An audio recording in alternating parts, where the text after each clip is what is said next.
Good morning, everyone, and welcome to the second day of the conference, Women Staging and Restaging the 19th Century.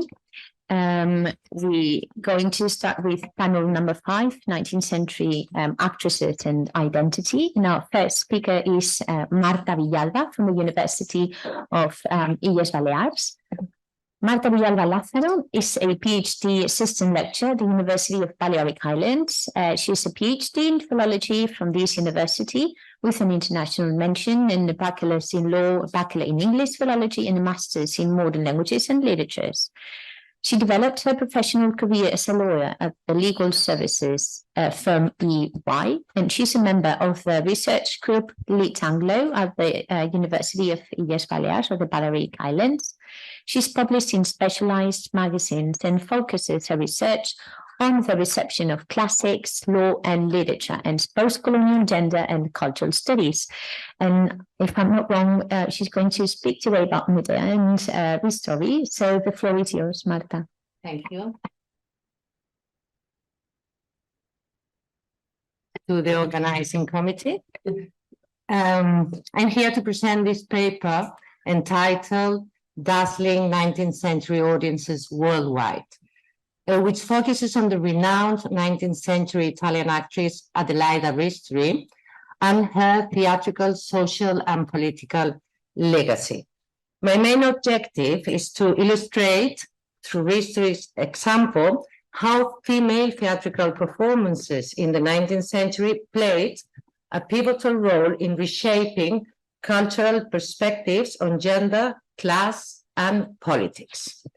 Among the arts, theater has a distinctive political power because it is the only art form that must be spoken aloud in front of an audience. Ristori effectively exploited this power with her extraordinary artistic abilities, her aristocratic title, and more significantly, her political commitment. Her worldwide tours and network connections with extremely influential individuals further amplified her impact in social and political realms. Ristori, also known as the Marquise, due to her marriage in 1846 with Marchese del Grillo, enjoyed a remarkable 19th century theatrical career spanning 65 years.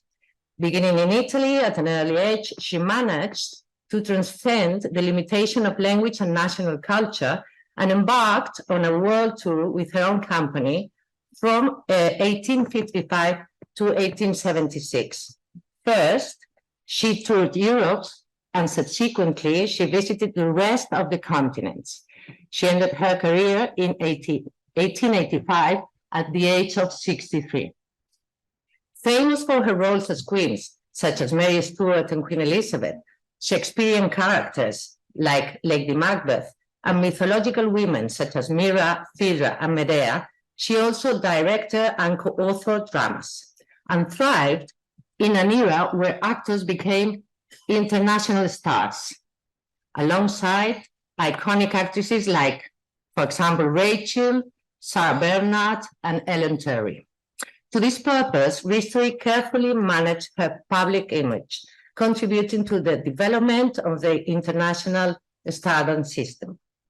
This paper investigates her potential impact through her tours, a narrative that transcends theatrical stages and delves into the realms of socio-political transformation with these nations.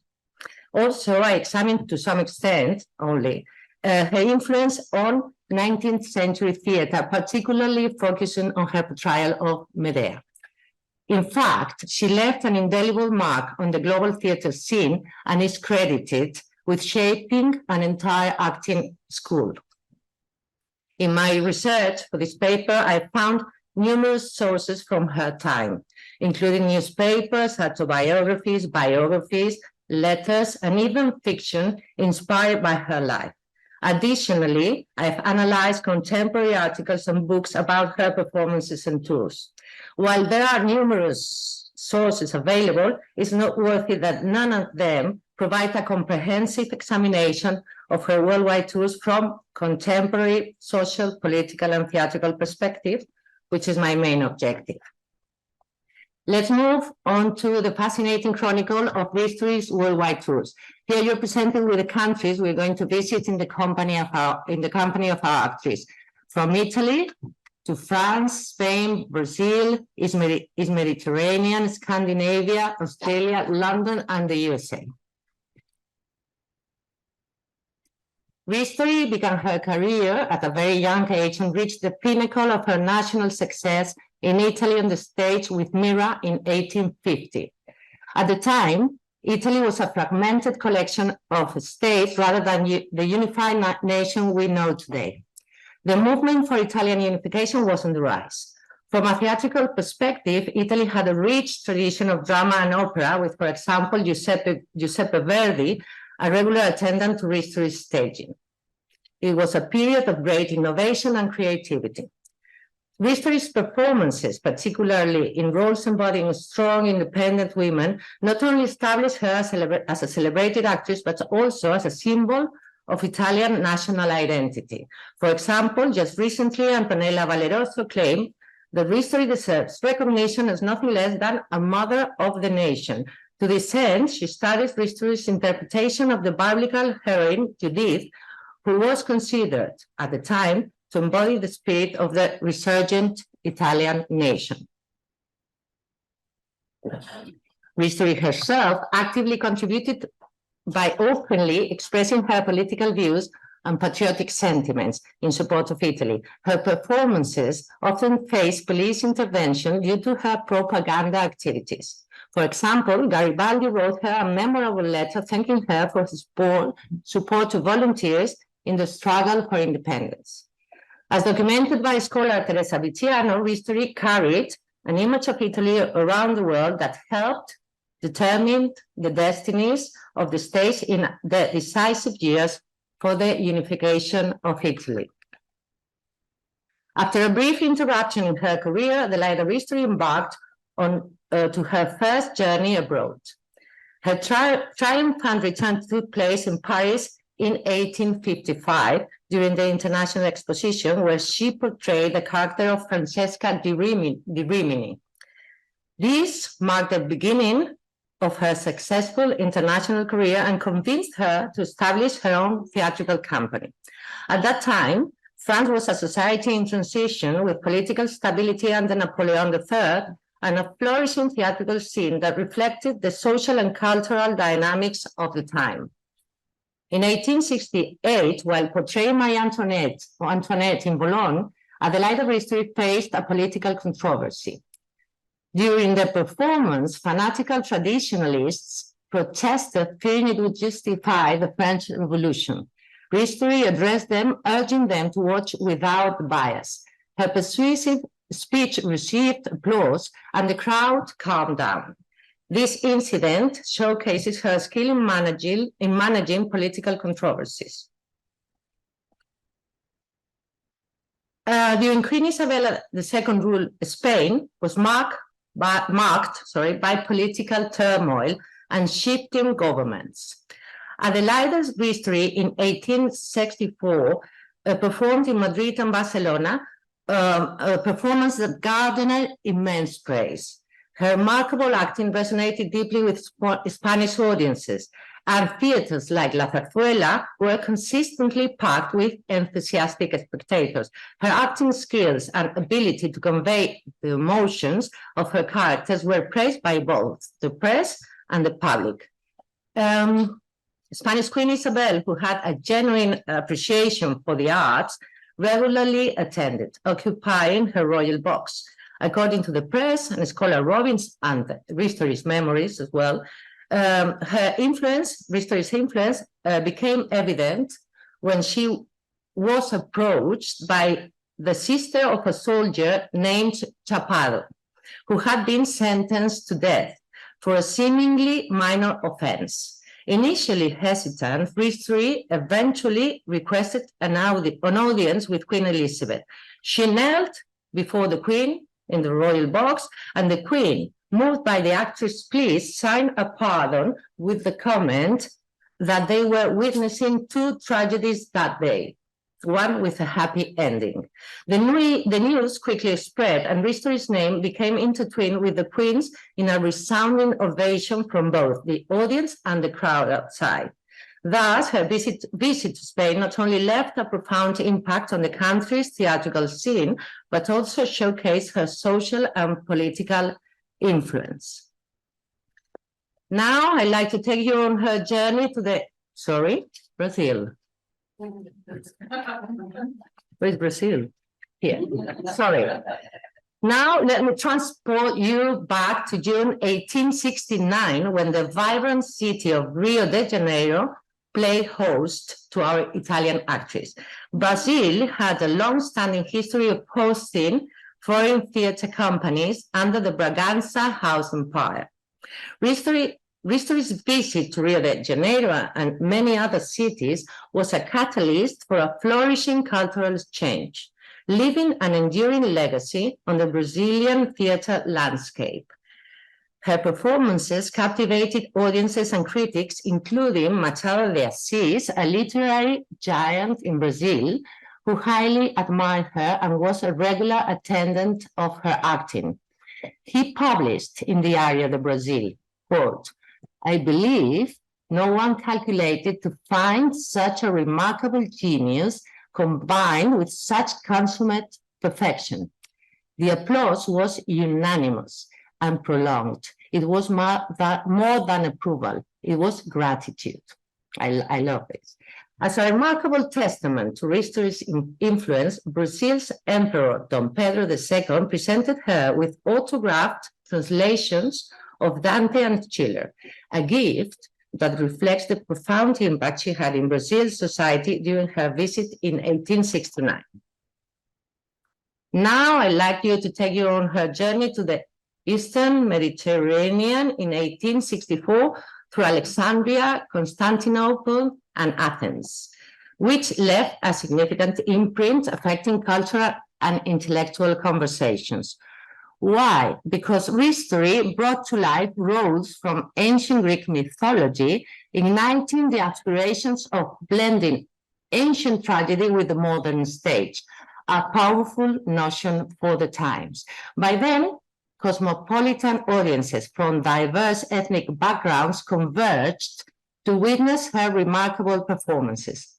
However, beneath this cosmopolitan facade, Greek scholar Ioanna Papageorgiou argues that each ethnic community maintained a robust national identity, perceiving Greek dramas as imperialistic and then triggering contentious debates about national identity, Western cultural dependency, and the role of theatre in shaping moral and cultural values. This controversy ultimately left a significant mark on society.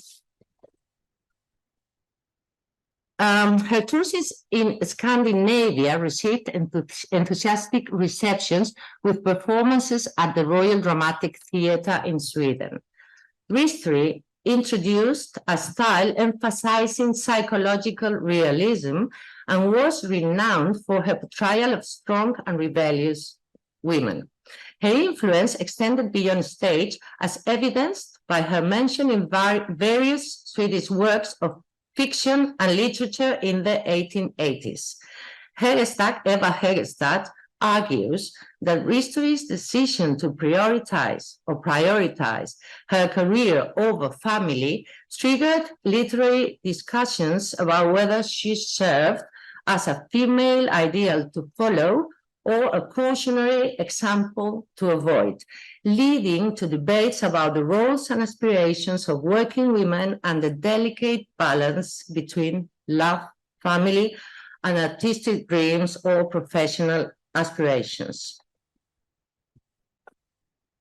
Now let's delve into a fascinating episode during her 1875 Australian tour. This journey takes us to a time when theatre, culture, and societal values intersected in a nuanced discourse.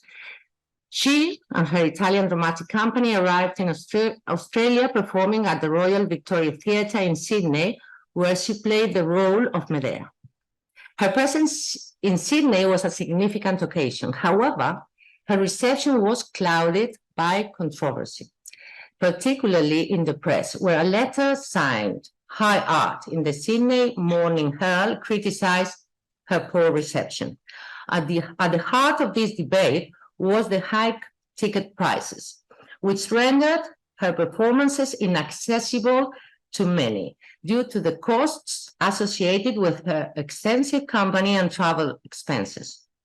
This debate extended beyond economics and evolved into a cultural class. It mirrored the ongoing societal shift between traditional cultural values and emerging democratic ideals, raised profound questions about the role of art in society, cultural accessibility, and individual choices regarding popular art, leisure, and expenditure.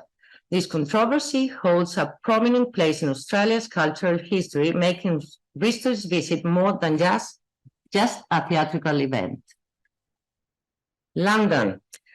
Ristori's debut as Medea at the Lyceum Theatre in London in 1856 was met with acclaim. Her portrayal of Medea was performed in Italian, adapted from the original French play by Ernest Legouvé, Médée, a neoclassical remake of the Euripidean tragedy. A clear example of her theatrical impact is the ensuing London performance of Robert Brow's burlesque Medea or A Brute of a Mother, which mainly intended to burlesque Ristori's performance.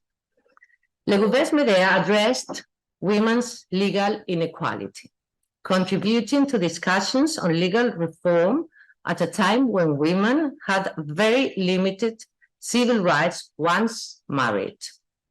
The play's worldwide diffusion contributed to raising awareness of the challenges faced by women similar to Medea, who, abandoned by their partners, resorted to desperate measures like infanticide due to societal constraints.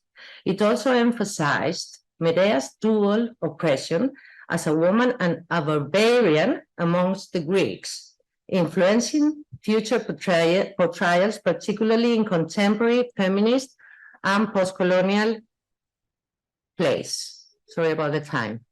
I'm finishing in some minutes. The Illustrated London News lauded Ristori's artistic grandeur, highlighting her ability to convey the intense emotions of her character, which was achieved through carefully studied postures and locution.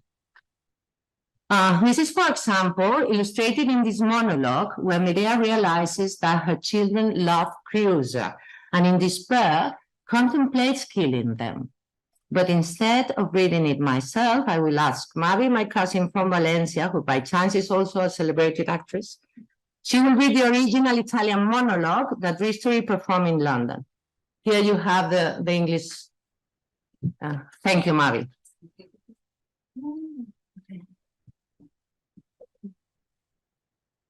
Sola nel mondo, non più padre, non più lo sposo, non più figli, nulla.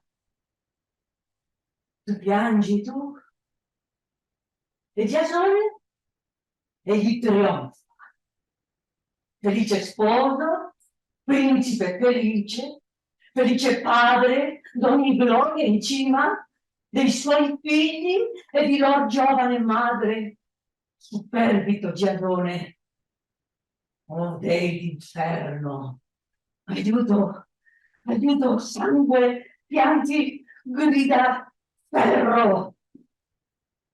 Voglio tentare opera, ma presti, ancora non so.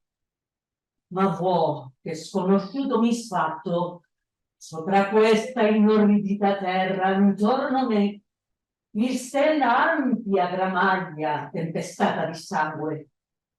Grazia di traditor, paghi sarete, con lei dirò. Sì, questo è il colpo vendicator che spaventevolmente in mezzo il cuore per il raggiadone. Ama i tre muora. Morire. Sì, in mia mano.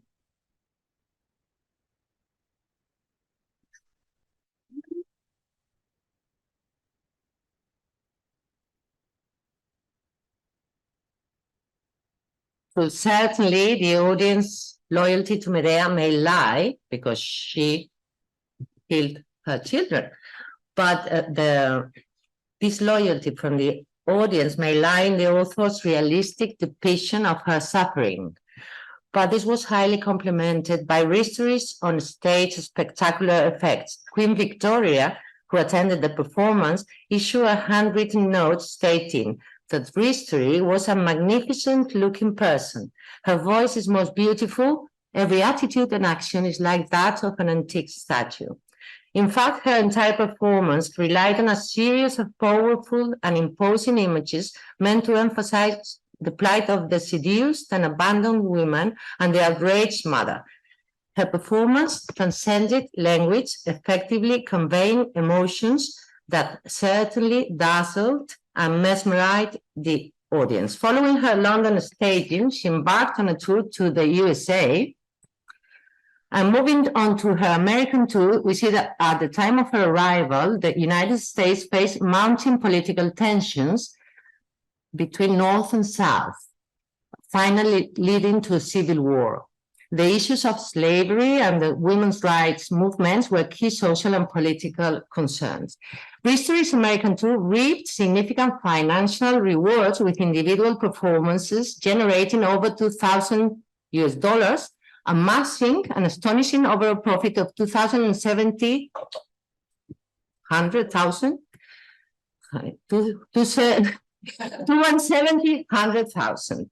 This financial success mirrored the growing popularity of emotionally resonant performances, setting the stage for the international stardom systems development, which would begin to take shape, particularly in Hollywood, in the early decades of the 20th century. Can I go for the conclusions? No. Yes, well, you can read them. The most important thing here is that her legacy represents a remarkable example of the contribution made by 19th century actresses to progressive cultural perspectives on gender, class, and politics. Thank you.